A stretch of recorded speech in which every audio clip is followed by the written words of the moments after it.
Welcome to another edition of Let's Play TNA 2016. Before we jump into this week's episode of Impact, let me just get to something very quick. I know that recently I have not done a lot of episodes of TNA Impact, but I will try and get more episodes out because I can't say that time isn't is a factor because of the amount of WCW episodes that I've done in a short period of time. But I will say this, that the reason why I think that TNA has taken a backseat to the other two series is because the other two series, I have a clear head and know where I'm going. TNA, I don't know where I'm going. I don't know where I'm going, and I don't know where it's going to end. So it's more booking on the fly and seeing what works and seeing what sticks and throwing a lot at the wall and seeing where we can go. I will say this, that I will continue to book the one-night-only pay-per-views like WWE did in your house, or every so often and in your house, because, and by that I mean, if you remember WWE using in your house as In Your House Degeneration X, In Your House Backlash, Revenge of the Taker, etc., etc., that's exactly what I'm going to do for one night only. But I'm just not sure if every pay-per-view is going to have one night only and then a secondary name. I'm not sure just yet. But with that out of the way, now let's get into this week's edition of TNA Impact Wrestling. So, without further ado, let's jump right into things. So, for the first time in their short careers here in Impact Wrestling, the Beaver Boys, John Silver and Alex Reynolds, actually get a victory. Yes, it was on the pre-show, and yes, the match wasn't very good, but look who they were versing. They were versing Bobby Ocean and Delaney. And I will tell you this much, that one of those two, Ocean or Eaton, had their tryout today. And you may be seeing them show up a little bit more often here in TNA. We move to the second of two pre-show matches, and it is Manic versus Andrew Everett. And Manic, in a very much improved match from what we saw to open the pre-show, defeats Andrew Everett, who actually did pretty well, getting a 37 in-ring performance for this match. So I'm impressed by Andrew Everett, definitely.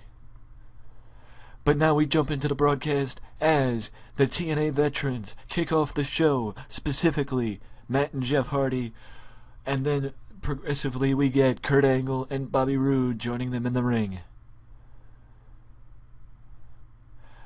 All four TNA veterans talk about the legacy that they try and keep alive for Impact Wrestling. The legacy that has been built by people like Bobby Roode. This is Matt Hardy talking. Like Bobby Roode, like Kurt Angle, like James Storm, like AJ Styles, Samoa Joe, Jeff Jarrett, Raven, Ron Killings, Sting. The list goes on and on and on.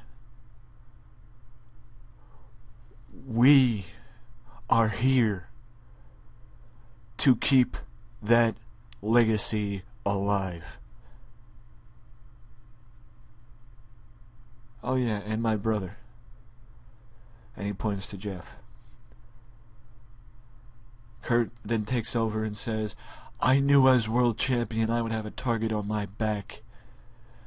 But I didn't realize all of a sudden Bobby would have a target, Matt would have a target, Jeff would have a target, just because of what we're trying to do, keeping this company afloat, and where you people remember and are proud of where this company came from and what this company stands for. And that's enough for Bram, EC3, and Rob Echoes to make their way to the ring, and EC3 is the only one with a microphone. And he says, well, James Storm comes out first, and he says, "You guys are right, and I'm standing behind you. TNA gave me my job, and I'm defending this company." And then EC3 comes out and says, "You want to know why you guys have a target? You want to know why we're targeting you? Because we looked around and we saw nothing to be proud of. We didn't see a company to be proud of. We didn't see a legacy that deserves remembering. We saw a company that's a joke. That's a laughing stock of the wrestling industry, and that most fans don't remember even exists. The fact that a developmental facility has more traction and more interest than this company makes me sick. And it's about damn time that you veterans get out of the way and let people like us take our spot leading this company.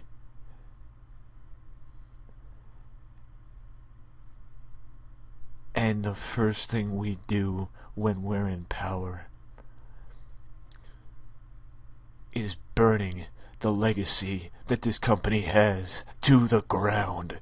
Because when we have control, this company starts over.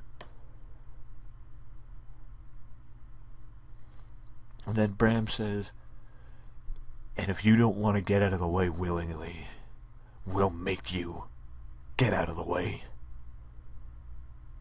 And there's nothing you can do about it." Then we head to a commercial break, and when we come back, it is our first match of the night. Eddie Edwards and Davey Richards defend the tag team titles against the team that's been on a hot streak since debuting in TNA, Shad Gaspard and Jason Paul, Crime Time. It's pretty obvious, though, especially by their promo after the match, that Davey and Eddie don't want Crime Time. They don't want Acid and Benjamin. They don't want anybody else but Harry Smith and Lance Hoyt, the Killer Elite Squad. And they put out a challenge for the Killer Elite Squad to come face to face with Davey and Eddie in the ring. No titles on the line. Just let it be champions versus champions. The GHC Tag Team Champions versus the TNA Tag Team Champions. That is, if you guys aren't too scared to fight us.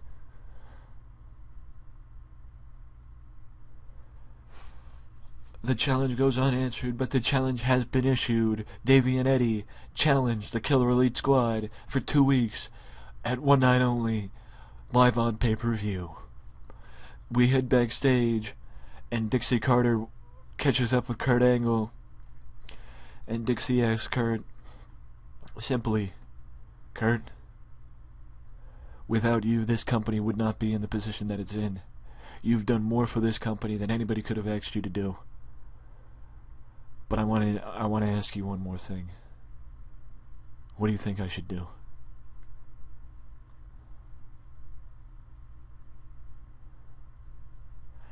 "Dixie, I think we should have this conversation in private. And then maybe you can let everybody know your decision next week. Or something. Yeah, let's go to my office." Could Kurt Angle be the one who finally convinces Dixie to step away and let a new era commence in TNA? find out. You can find out next week, or in the coming weeks, here on Impact. Now we move forward as DJZ goes up against Tigre Uno, and Tigre Uno wins via disqualification to once again retain his X Division title. But I can tell you this much, that the hatred between Tigre and DJZ, as you can see by the post-match attack by DJ on Tigre, things ain't over just yet between these two. Excuse me. Now we move again, and this is probably the simplest vignette thus far that we've seen for the Prodigy, as the only thing that pops up is, I was born to do this. And then it pops up, next week, the Prodigy arrives. So that means next week on Impact, the Prodigy will make his debut, his much anticipated debut on Impact Wrestling next week.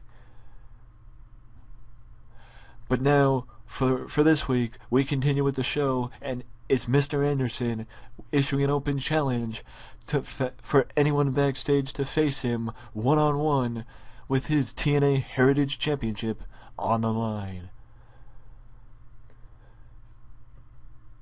And though before I get to the match, I just want to say that I am using the TNA Heritage title much like some fans would say a television title should be used, being defended on TV more often, and maybe, just maybe, not always defending it at the pay-per-views. Will I? If the opportunity presents itself, yes. Other than that, no. It will just be defended on the show. So now let's get to the match. Mr. Anderson defended his TNA Heritage title against one half of the Spanish announce team, Joe Maximo. And I don't mean the Spanish announce team, I mean Los Maximos, or SAT, is Joel's tag team with his brother Jose, and together they were also the Flying Elvises in TNA, back when it was NWA-TNA, and back at the original, back when it was when we were in the asylum. So I took it upon myself for this match to bring in a former TNA alumni, or a TNA alumni, who could go in and face Anderson. Will this be something I continue to do? Let me know in the comment section if you would like to see more former TNA, or TNA originals, I guess you could say, come back to face Anderson, or just come back in general to TNA in this Let's Play. Let me know down in the comment section if that's something you'd like to see. Now we head backstage as Rob Echoes, Bram, and EC3 are simply strategizing for what beholds them later tonight, as EC3 will go up against Bobby Roode in tonight's Impact main event, and Rob Echoes will face Jeff Hardy later tonight as well. Speaking of Rob Echoes versus Jeff Hardy, if you remember last week, Bram and EC3 defeated the Hardy Boys in the Impact main event with the help of Mr. Rob Echoes, which is how we got to this match tonight between Hardy and Echoes. But Echoes comes up short tonight against Hardy, who continues to impress with his in-ring performance on a weekly basis, and this is still a month into this Let's Play series. He's still impressing me every time he goes out to that ring. Now we head backstage as officials have come up, our camera rather comes up on officials huddle in a circle around somebody who looks down and injured, and it turns out that it was Lashley. Lashley has apparently been the victim of a sneak attack he is stunned, but has no idea who attacked him, and we don't know why.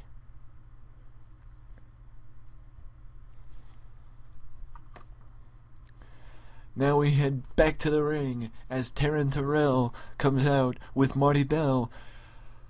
Let me just say this, that the reason why it's just Taryn Terrell and Marty Bell and not Jade as well is because Jade is injured and isn't able to be on television, so that's why it's just Taryn and Marty.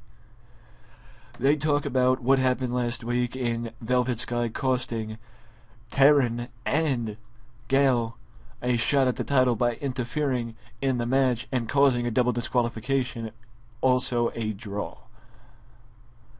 Velvet comes out and basically goes off on Taryn and Gail, saying that they've had the spotlight. You know what? I'll do it in first person. You, Taryn, you and your dollhouse have had the spotlight. But do you realize something? Do you realize that me, Madison Rayne, and Angelina Love did it first? You're a knockoff of us. You're a knockoff of the beautiful people. And you have the nerve to call me out after you took my spotlight? I won the Knockouts title and got no attention for it. Because the people, these idiots in the arena, were fixated on you and Gail. Because they wanted to see good wrestling. Because they remembered your series of matches and they wanted to see it again. But I am the Knockouts champion and I deserve the spotlight, not you, and sure as hell not Gail Kim. And this brings out Gail Kim. And Gail just goes off and says, well, Velvet, you want to say people copycat you? Without me, there would be no Knockouts title because I held it first. And you may say you're the Knockouts champion, but you're only the Knockouts champion until I get my title back. And I will get it back very, very soon. Things seem to be intensifying with the Knockouts, or at least I hope you can. At least I hope you think that that things seem to be intensifying with the Knockouts. So now we head to the main event tonight, and we see Bobby Roode catch up in a draw with Ethan Carter III after Matt Hardy, Jeff Hardy, Rob Echoes, and Bram all hit the ring, causing a draw and a no contest. And I will say this, an 85 in-ring performance from Bobby Roode is definitely the best in-ring performance I've seen that I can remember outside of maybe Jeff Hardy or Kurt Angle's performance at the last pay-per-view. But either way, a very surprising in-ring performance by Bobby Roode tonight on Impact. But, as always, a lot of people in one place. It's only fair that the fighting commences. And it's the Hardys and Bobby Roode up against EC3, Bram, and Rob Echoes. And despite many attempts by security to break them up, it's an all-out brawl till we get out a camera shot, and then, three of them, or two of them rather, get pulled back into camera, and it's the heels, and the heels just walk away from where we last saw the baby faces, so we know that the fighting has stopped. The fighting may have stopped, but the story doesn't end here, as Dixie Carter makes her way back out to the ring, and Dixie goes off.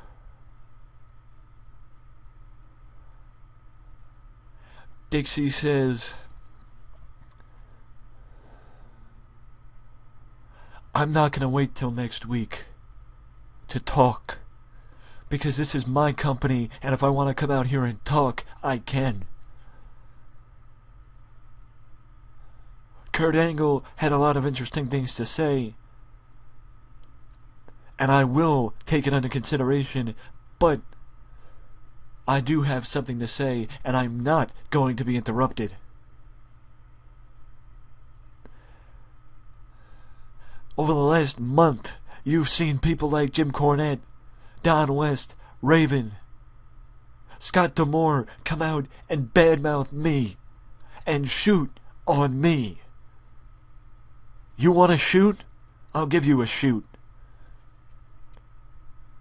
James Storm, Eric Young, Abyss, Kurt Angle, Bobby Roode, every person you saw kick off this show started with this company in one way or another, excluding maybe one or two of them.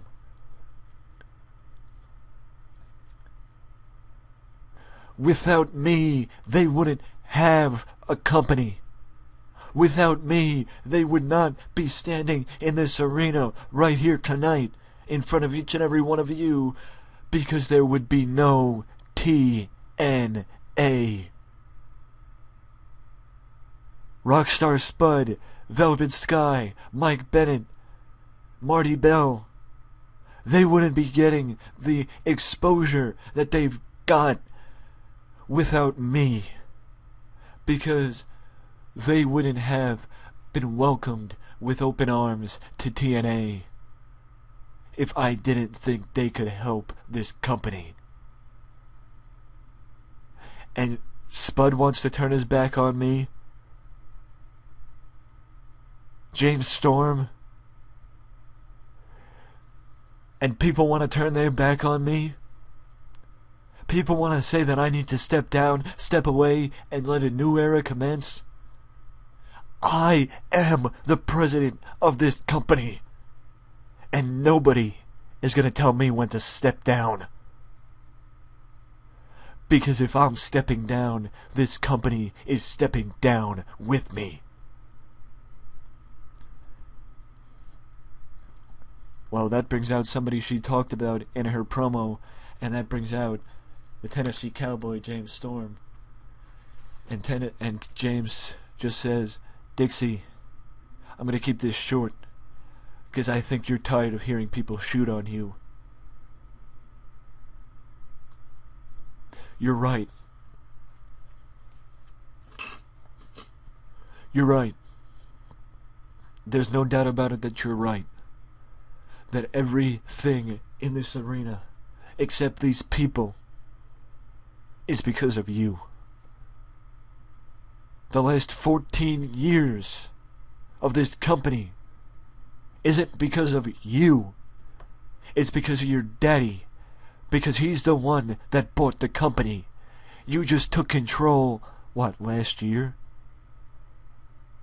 You aren't why we're here. They are the reason why we're here. He points to everyone in the arena. This ring is the reason why we're here. You may not want to step down, but the least you could do is stop making everything about you. Because you are the president. You are not a wrestler.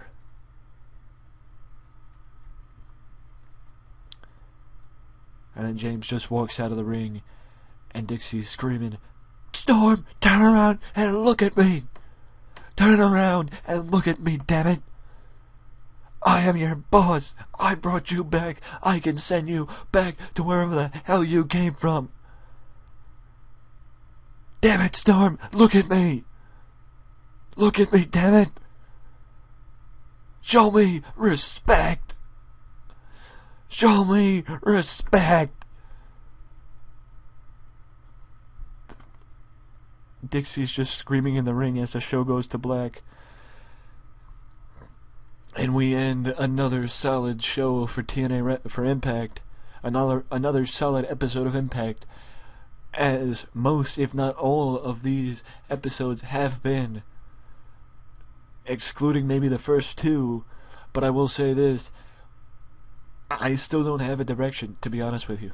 I still don't have a direction outside of what I'm doing with the veterans and the young guns. But that's in the early stages, and we'll see where that goes.